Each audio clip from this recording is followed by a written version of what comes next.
Okay, ladies and gentlemen, or probably just all gentlemen, I'm getting ready to break into this here little Craftsman S1600. This is I believe the exact same thing as the S1450 and the S1800. The only difference is the length of the bar. Now the S1450 having a different naming convention, I don't know, maybe it's got a different carburetor or something, but all three saws look exactly like this, and they all claim to be 42 cc's. This is a clone of a Zenoa, I think 3800, I mean. It's a 38 cc saw, and they have, my guess is just given a bigger piston in here. Or maybe they're lying and it's still 38 cc's. I don't know. But regardless of that, I am going to tear this apart and get to modifying it. And we'll see what we come up with. And if I see something fancy or worth pointing out, I will show you as I go.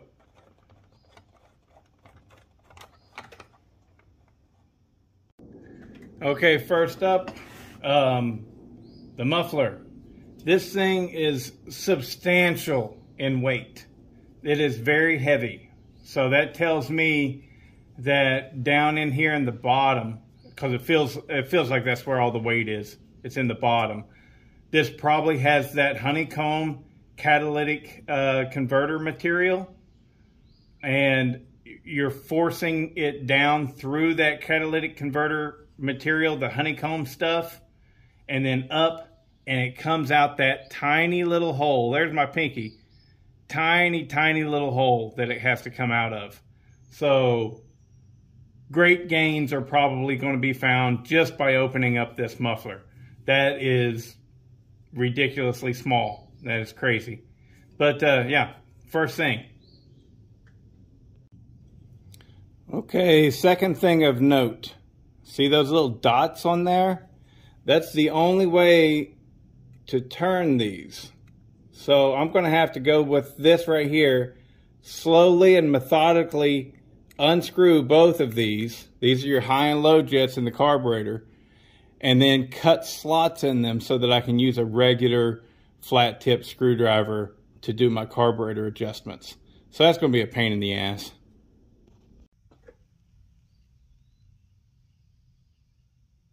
Got slots cut in them now. I'll be able to adjust it. Okie dokie. So right off the clip, with as minuscule that I have ran it, we still see some scoring on the skirt on the intake side.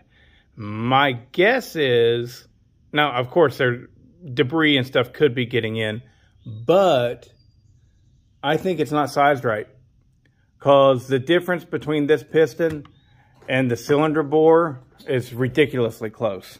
Anyways, but that's, who really cares? I don't. Let's take a look at the cylinder. Cylinder is an open port setup. It is a quad open port setup. And from those little dots up there, this is the intake side. So it looks like that's hitting pretty much right where we want the fresh intake to enter. All right, it's got a nice D-shaped combustion chamber. It is also domed, and the piston itself is domed. All right, we got a domed piston and we got a domed combustion chamber. So that's, I guess, nice. It is nice, definitely, to see that D-shaped combustion chamber for sure. The other big thing to look at, okay, well, of course we see that it is not a clamshell, and we can do some proper cylinder machining on this easily. Another thing to look at is, see that little mark right there? That is, wait a minute. Did I do it wrong? I think I did. Let me do that again. No, I did it right. I did it right. So that mark is how much piston that we have below the exhaust opening. So what that means, I can drop that cylinder as far as I want. I am never going to freeport with this setup. It also might be beneficial to cut some of that skirt just to get rid of some weight. I don't know if I'll do that or not, but just a thought for sure. But yeah, man, that's a lot of space. Normally you only have about to right there on a pretty good setup, right?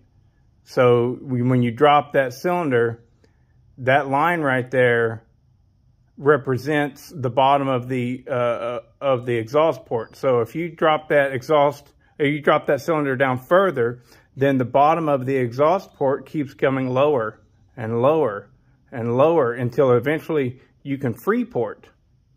All right, but this thing, phew, that's a full half of an inch or more that you got, and so you will never be able to drop that cylinder low enough to cause freeport on this. I did mic it out, and we're getting at about 41.8. So my guess is this is supposed to be a 42 millimeter bore, but I mean, it's not 42 millimeters on this either. Maybe it's supposed to be 41.5. But anyways, regardless, that's the what's going on. And I got the numbers, and the numbers are, you got a 47 squish, 47,000 squish. You got intake opening at 66 degrees, exhaust at 111, and transfers open at 134. So, yeah, got about 23 degrees of blowdown. We'll change that up a bit. The intake probably going to go way high, honestly. We'll see. I have an MS, what is it called? All right, 250, a steel MS 250 carburetor somewhere. And I might see if that'll go on there. See if it would be a worthwhile adventure.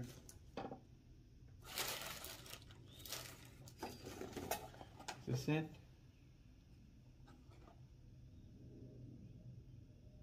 Yeah, this is going to be it, I think. Yeah. So let's look at the carbs right quick and see if this is something. Right here on my left is the actual carburetor off of the saw, and on my right is the MS 250 carburetor.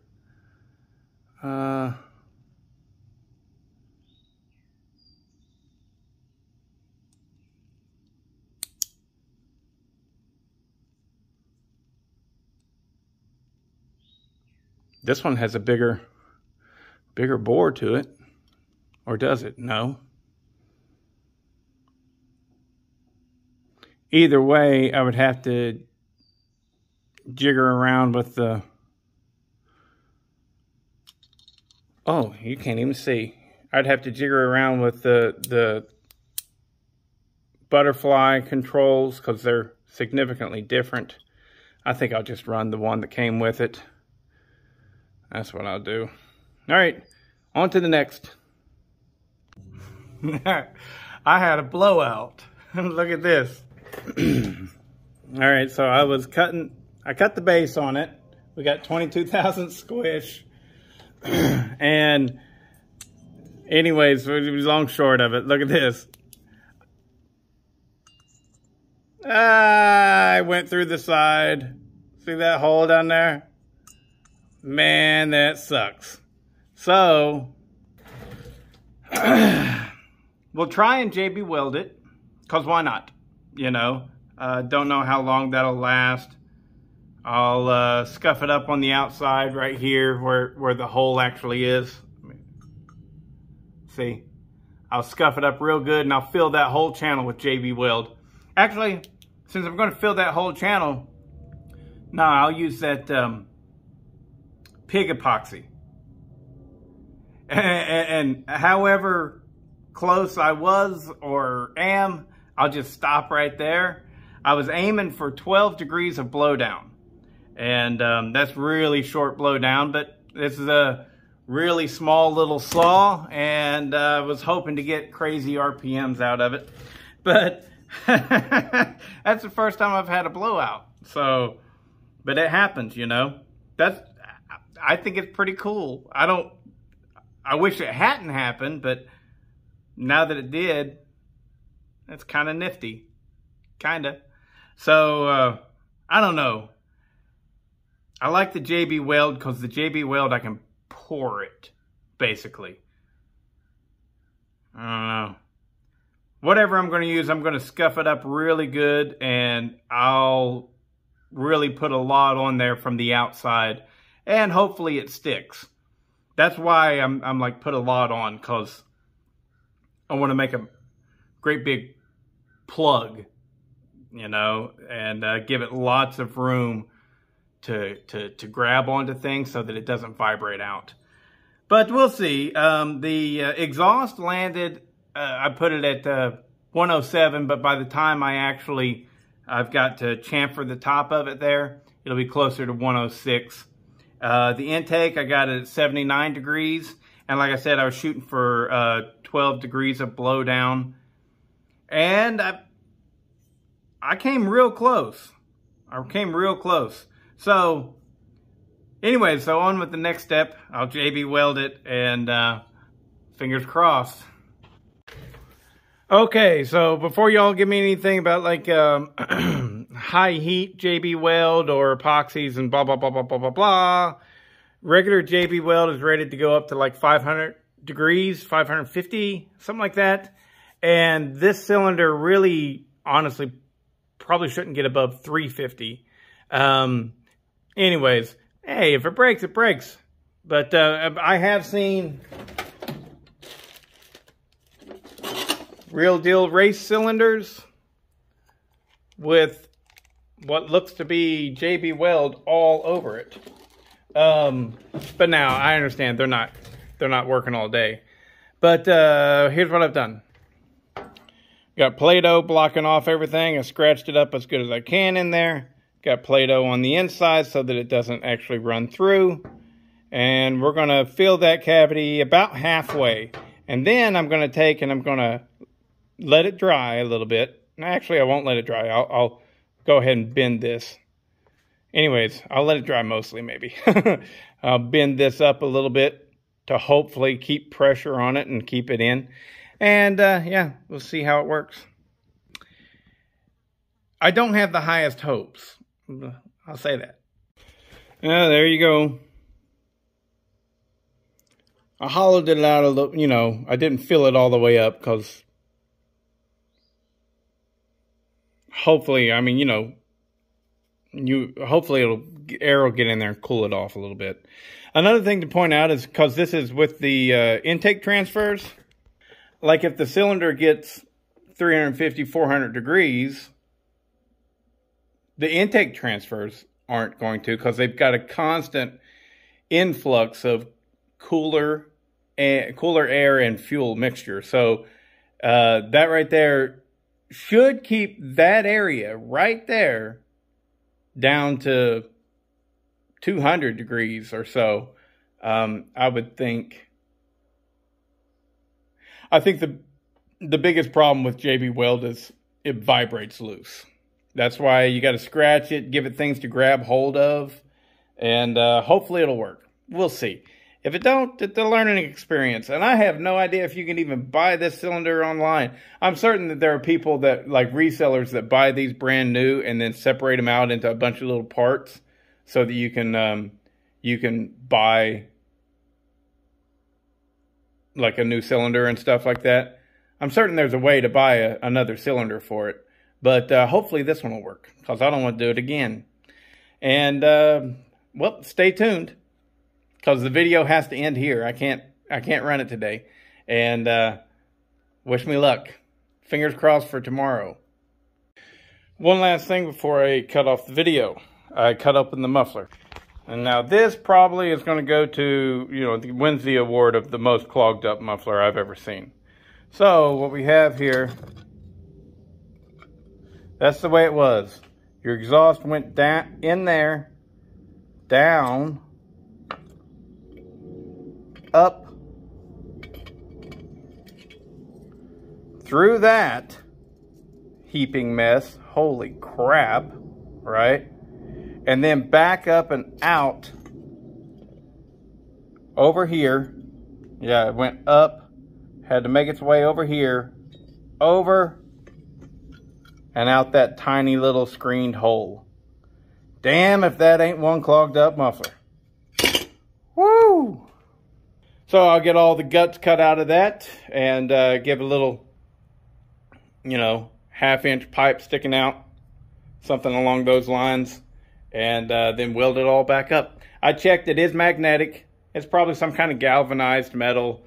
If it's magnetic, you can weld it with a regular MIG welder, and that's what I'm going to do. But yeah, boy, that's clogged up.